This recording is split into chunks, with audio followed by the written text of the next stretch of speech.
Hello everyone! Welcome back to Kansei. I nodded slowly. What happened? I think it was poisoning, but I don't know. Did you see it? Yeah, he was scared of something. Someone, I think. I still don't know why. His final wish was to protect the vault. What's the vault? No clue. We should find Aki. She'll know what to do. She's coming. The man turns on the staircase just as Aki reaches the top. Hey, what happened? The lights went out for a moment. Mr. Rotten died? Died? How? Poisoning, it seems. Did you read his last moments? Yeah, he was regretting meeting someone. Said he needed to protect a vault of some sort. Interesting. I haven't seen any vaults around here, but I assumed that it would be hidden. Detective Karski exits at the study with Sofia. She appears to have calmed down, but her body still trembles every time she breathes in. The police are on their way. It's a bit of a drive for them, so we'll have to sit tight until then. Yeah, and they need to remember where to turn. I suggest we all wait downstairs. As I don't have any jurisdiction here, it's only a suggestion. He looks directly at me. But it's the best option if you want to stay unnoticed. He turns and leads Sofia down the staircase, helping her with one step at a time. Aki frowns as they leave. Always the gentleman. Huh?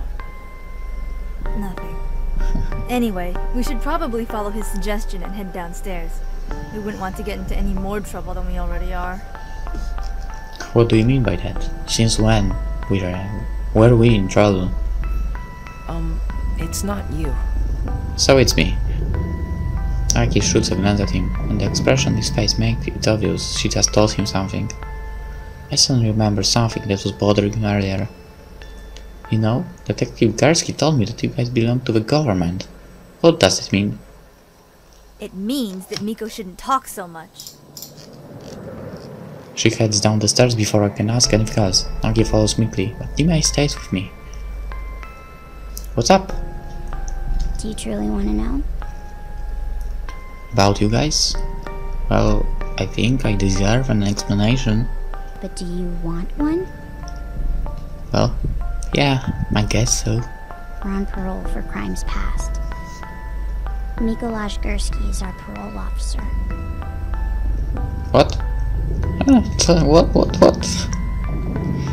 You may not once looking satisfied with her succinct explanation. She turns and heads down the stairs without another word. She's a mystery. Parole, we're all convicts.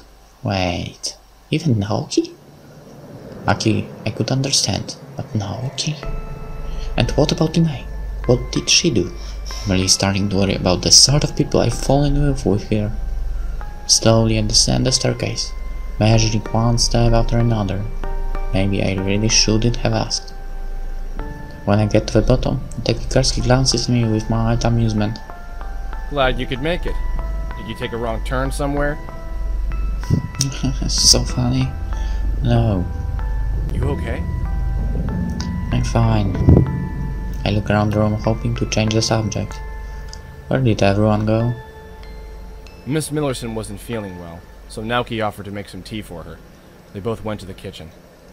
Aki said she had to use the restroom, although I suspect she just wants to look around. And I'm never entirely sure what Lee May is doing. The house is in lockdown right now, so it won't let any of us leave until Sophia unlocks it.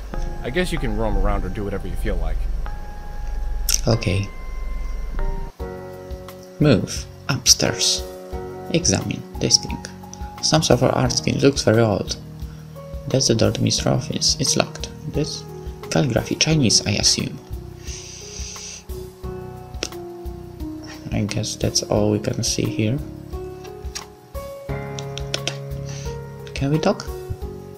The girl stands across the room from me, and arms folded across his chest. He appears to be deep in thought, but it's not long before he notices that I'm looking at him. What? Nothing. Well, that's not true. Nothing I want to talk about then. He uncrossed his arms and sighed. I don't know where you've been all these years or why, but that look in your eyes is still the same. What look? The one that says you're already trying to figure everything out. It's like watching someone who just started work on a puzzle. Well, thank you. I'm working on it. You're digging through the pieces and looking to build a frame, but you don't have much yet.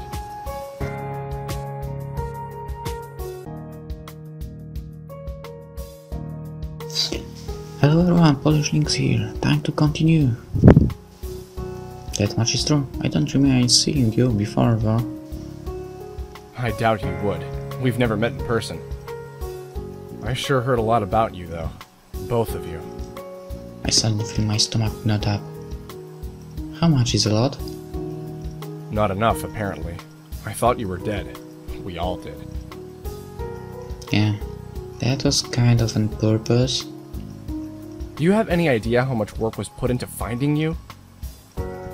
Don't even start. I'm not in the mood to hear a lecture from someone who doesn't know what I'm going through. You know, back in the day, I couldn't go 10 minutes without hearing your names. Oh, they're so great. What heroes these kids are. Why can't we have such helpful people here? What a joke. When we found her body, the first person they looked for was you, but you were nowhere to be found. At first, they thought you'd been kidnapped. As days passed, they thought maybe you'd been killed. When I saw you yesterday, I thought you had finally come back to do something worthwhile again. I saw that murder for you, didn't I? What more do you want? What about your sister's murder? You're the only witness, but you ran away. Why? They killed my sister? Oh, crap. Let's find the killer, right now.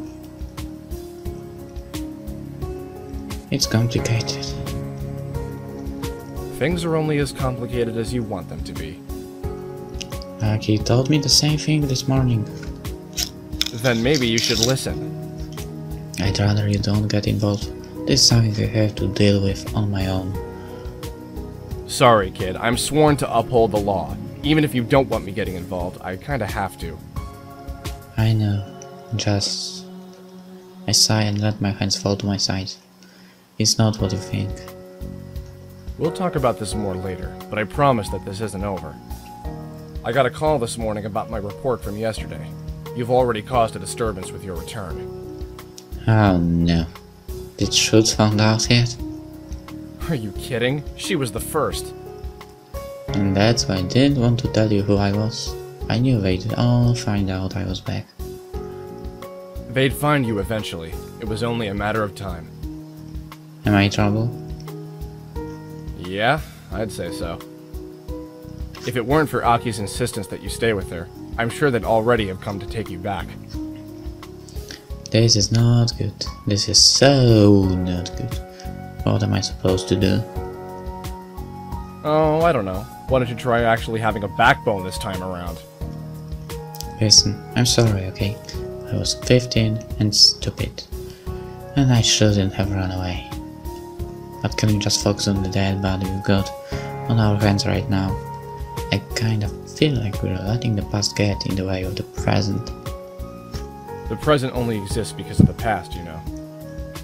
Persky studies my face carefully, gauging my reaction. Finally, he sighs and shakes his head. But I see your point. Figuring out the cause of death for Mr. Otten does take priority right now. I'll be upstairs. Come talk to me if you find out anything. Talk.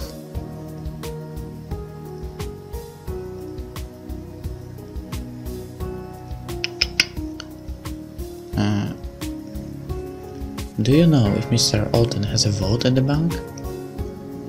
I assume most rich people do. Why do you ask? Just curious, I heard him. Okay, he's like parole officer, I can tell. I heard him mention something about keeping votes safe before he died. That's strange. I didn't hear anything. Maybe I just made it up. No, you're probably onto something. Although, looking at his lifestyle, I'm actually inclined to think that any vault he cares about would be in this house. How do you know? He rarely leaves the house, and security here is tight, even for a high-ranking official. It's obvious that he has trust issues. Someone like him wouldn't let a bank hold on to something important. Besides, I'm sure he'd want to keep a close eye on it too. If there's a vault, it's definitely somewhere in here. There's keys, right. It has to be hidden in this place somewhere. I wonder if anyone here knows about it. Do you really think Mr. Rotten was murdered? He cuts his eyes and rubs his temple slowly. I don't know, kid. I can't just march in and declare it's a murder without any evidence. For all we know, he committed suicide. Do you think he killed himself? Hard to say. His reaction when he saw you certainly was unusual. It's not a level of fear you see in most people. He very likely could have done something foolish in response. So you think it's my fault? Now, I never said that. There are a lot of things that might drive someone to suicide. But in the end, it's still the decision of the individual. Yeah, I know. Kansei studies my face carefully before he speaks. Back then, didn't you... Yeah, I did. But I really don't want to talk about it. Are Aki and the others really convicts?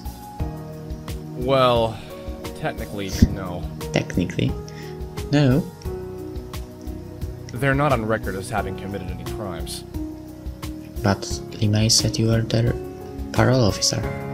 Handler is more like it. I'm supposed to make sure they don't cause any trouble. He rolls his eyes. That'll be the day. More trouble? What sort of stuff have these guys been up to? But what did they even do?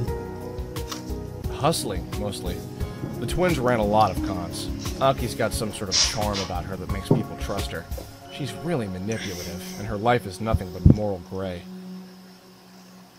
Naoki's a good kid, but he'll do anything his sister tells him to do. And he's a fast learner. He can pick up on pretty much anything. They came to Edgewater 2 years ago and wreaked havoc for a good year before we finally caught them. He rubs his head slowly, as if an old headache just found its way back to him. But Aki is Aki. Somehow she managed to cut a deal. Clean records in turn for their special services. So now the government uses them as investigators, spies, or anything else requiring a quick mind and an expendable body. Wait, you don't know about Kansei's. That's why she said they are a special investigation agency. It's not an inaccurate statement. And on that note, be careful about what she says. She's not a liar, but she likes to tell misleading truths. What about Limei? Where did she come from? I'm afraid that's classified information. I raise an eyebrow, but I don't press the question. It's obviously not something I want to get involved with. Never mind. Alright then. Move. Downstairs. Examine. This? Live bamboo. Panda would enjoy it. Chinese calligraphy, too bad I can't read it. At first glance it appears to be a peach tree, but all the peaches are actually light bulbs. That's sort of interesting. It's a water fountain. The glass orb is made by a light bulb, but looks like there's a bowl in the middle. I guess that back in the day it held oil for a flame. Move here. As I enter the hallway, I'm nearly run over by a guy as he rushes out from around the corner. Whoa! Sorry, dude. Fine, dude. He skids to a halt and jumps a few times, holding his hands out in self-defense. Hi? He stops for a moment to look me over. Never seen you around before. You're not one of Liam's friends, are you? Not really. Oh, good! I can't stand Liam's friends. Don't tell him I said that. You're a secret safe with me, I guess. Who are you? Kevin, I'm the IT guy. I run all the security here. Got a blip in my system saying the power went out, so I came here to see what happened. Sophia hasn't been answering my calls. You came here? I thought the house was in lockdown. Kevin taps the temple of his head. Master code unlocks any door. Right. And who are you again? Kansei. I'm special investigator. Wicked. So Big Will is finally gonna bring down the hammer on Liam in his little nightlife. Big Will? Does he mean William Otten? Actually, Mr. Otten just passed away. Kevin stares at me blankly for a moment, but his expression slowly changes as he processes my statement. Passed away? As in, dead? I'm not entirely sure there's another way to interpret that. Whoa. Kevin runs his fingers through his hair and laughs nervously. Sorry, man, this is just... Wow, I can't believe it. It's kinda unreal, you know? I just saw him yesterday and he looked fine. Well, as fine as a guy his age can look. Well, as fine as a super paranoid guy his age can look. Well, as fine as a super paranoid guy who drinks a lot at his age. Why are you telling me this? Yeah, I get it. So, what happened? I'm not sure, probably a heart attack. Well, he may have been earlier. I don't trust you. I'm not sure, probably a heart attack or something. That's not a surprise. He kept refusing to see a doctor. Man, Sophia would beg him to at least get a checkup, but he'd have none of that. Don't quote me on that, so I can't say for sure if it is or isn't. Really is a shame, though. He was a good man. Did a lot of good work in the medical world. Oh yeah? Yeah, Otten Engineering was big into making fake organs and stuff. I hear they saved a lot of lives. Man, dead? Really? He shakes his head. Sorry, it's just too weird. I'm still having a hard time believing it. Kevin blinks a few times as he's not sure he's really awake. I'll be in the security room if you need me. It's the first door on the left here in this hallway. Okay. We'll have to check all these places, but that will happen in the next episode. Hope you enjoy it. And sorry for the break, a little break. After 6, maybe 5 minutes of the video. But still, hopefully enjoy the story. See you then.